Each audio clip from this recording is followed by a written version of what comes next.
বাপু যতই তোমরা হ্যালো। মঞ্চ থেকে বড় পর্দা বাঙালি বুধ হতো জীবনপুরের পথিক অনুপ কুমারের। সিনেমার নাটকই ছিল জীবন। নানা ঘরানার সিনেমায় নানা চরিত্রে প্রাণ ঢেলেছেন তিনি, আর মোহিত হয়েছেন দর্শকরা। জীবনপুরের পথিক রে ভাই, কোন দেশে। প্রায় 6 দশকের অভিনয় জীবন। না, সে অর্থে কোনো কেতাদুরস্ত নায়ক ছিলেন না তিনি, কিন্তু সিনেমাপ্রেমী বাঙালির স্মৃতিতে জল করে তার ছবি। তার সময়ে নাট্যপ্রেমী জনতাও তার অভিনয়ে বুঁদ হয়ে থাকতেন।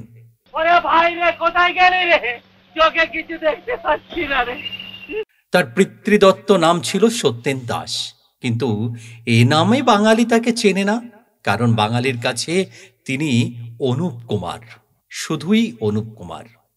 অভিনয় ছিল তার ভালোবাসা, শুধু প্যাশন নয়, তার সঙ্গে মিশেছিল চূড়ান্ত পেশাদারিত্ব। শিল্পের প্রতি ভালোবাসা হয়তো পরিবার সূত্র থেকেই আসা। সে সময়ের বিখ্যাত গায়ক, সুরকার এবং অভিনেতা ধীরেন দাসের ছেলে তিনি, আর শিষ্য ছিলেন বিখ্যাত নাট্যকার শিশির কুমার ভাদুড়ী। 1930-এর দশকে অনুপ কুমার শিশু শিল্পী হিসাবে প্রথম অভিনয় করেন হাল বাংলা ছবিতে। পরে পুরো দমে সিনেমা করেছেন, একের পর এক ছায়াছবি করেছেন। 1984 সালে ধাত্রী দেবতা সিনেমায় সম্ভবত প্রথম নায়কের ভূমিকায় অভিনয় করেন তিনি, কিন্তু তারপর আর সেরকম সুযোগ তিনি পাননি। সে সময় একের পর এক চরিত্র তিনি যা পাচ্ছেন তা বেশিরভাগই কমেডি, আর সেভাবেই দর্শকও তাকে নিচ্ছিল সে সময়ে।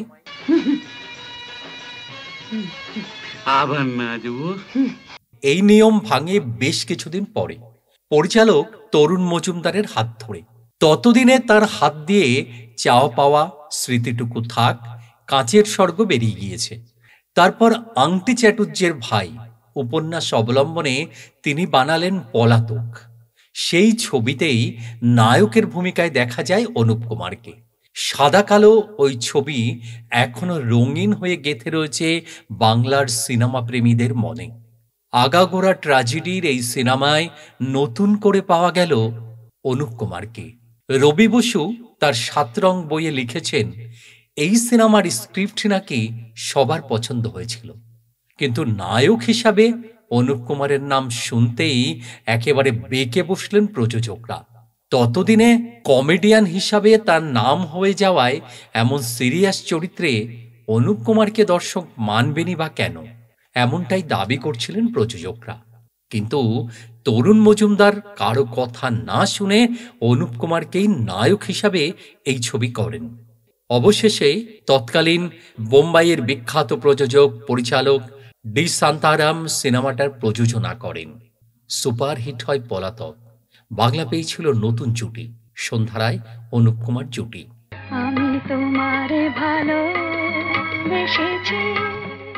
সময়টা 60-এর দশক। তারপরেও অবশ্য কমেডির মোড়কেই বাধা থেকেছিলেন অনুপ কুমার। অনুপ কুমার নাম বললেই হয়তো অধিকাংশ সময়ে বাঙালি দর্শকের মনে পড়ে কমেডির কথা।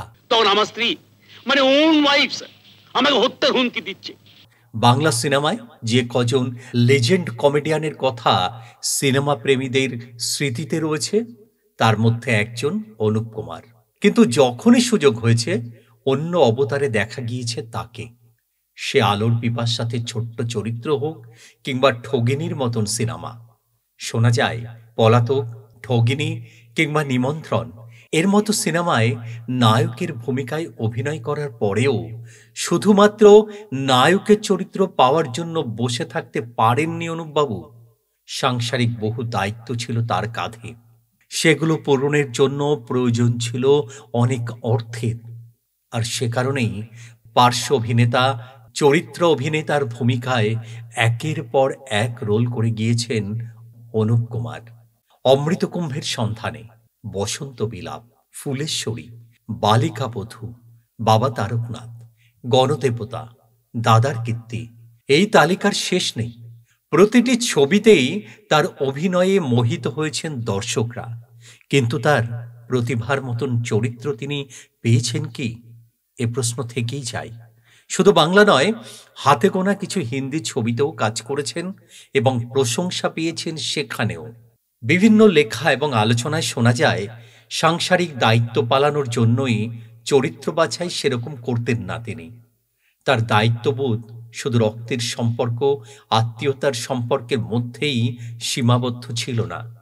গোটা সিনেমা জগৎকেই নিজের পরিবার ভাবতেন তিনি। সহ অভিনেতার যে কোনো প্রয়োজনে পাশে দাঁড়িয়েছেন। গীতা সেনকে নিজের বোনের মতন ভালোবাসতেন অনুপবাবু।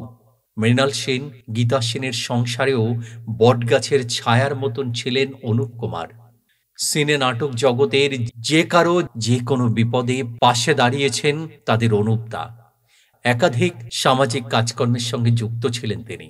গণনাট্য আন্দোলনের অন্যতম মুখ ছিলেন তিনি। তবে শুধু সিনেমা বললে তার জীবনের অর্ধেক বলা হবে হয়তো, কারণ বাকি অর্ধেক ছিল নাটক। শ্রেয়সী, শ্যামলী থেকে নূরজাহান মঞ্চ মাতিয়েছেন তিনি। প্রথম সারির বিভিন্ন নাট্যদলে পেশাদারি নাটক করেছেন তিনি। শ্রীরঙ্গম, স্টারের সঙ্গে যুক্ত ছিলেন। তৈরি করেন নিজের নাট্যদল, ভদ্রকালীন নাট্যচক্র। শুধু অভিনয় নয়, নাটক নির্দেশনাও করেছেন তিনি। আহা কৃষ্ণ কালো, আধার কালো। বিএফজে পুরস্কার, জাতীয় পুরস্কার, দীনবন্ধু পুরস্কার, পশ্চিমবঙ্গ নাট্য একাডেমি অ্যাওয়ার্ড সহ একাধিক পুরস্কার রয়েছে তার ঝুলিতে। ভক্তদের ভালোবাসাতেও কার্পণ্য ছিল না, কিন্তু তার প্রতিভার যোগ্য সম্মান বা সুযোগ সেটাকে তিনি পেয়েছিলেন। তার মনেও কি এই নিয়ে কোনো ক্ষোভ ছিল? 1998 সালের সেপ্টেম্বরে মারা যান অনুপ কুমার। শোনা যায় মৃত্যুর পর নাকি তাকে স্টুডিওতে নিয়ে যাওয়া হয়নি, সেরকমই নাকি নির্দেশ ছিল তার। তাহলে কি বাইরে থেকে আদ্যান্ত রসিক এই মানুষটির অন্তরেও অভিমানের ফল্গুধারা বয়ে চলেছিল দীর্ঘদিন ধরেই? উত্তর সবার অজানা। যত বড় পদই হোক, রান্নায় অল্প নুন না হলে সব স্বাদ যেমন বৃথা, তেমন ছিলেন অনুপ কুমার। বাঙালি সিনেমায় অনেকটা নুনের মতন। না, আমি মোটর চাকর নই, আমি ড্রাইভার, গাড়ি চালাই। তিনি হয়তো সশরীরে আমাদের মধ্যে নেই, কিন্তু তিনি বেঁচে থাকবেন বাঙালির হৃদ মন্দিরে আজীবন। আমরা শ্রদ্ধা জানাই অনুপ কুমারকে। আজ এ পর্যন্তই। আমাদের ভিডিওটি যদি আপনাদের ভালো লাগে তাহলে অবশ্যই লাইক করবেন, শেয়ার করবেন, আর এরকম ভিডিও দেখতে আমাদের চ্যানেল হ্যাপি সানরাইজ সাবস্ক্রাইব করবেন। ধন্যবাদ।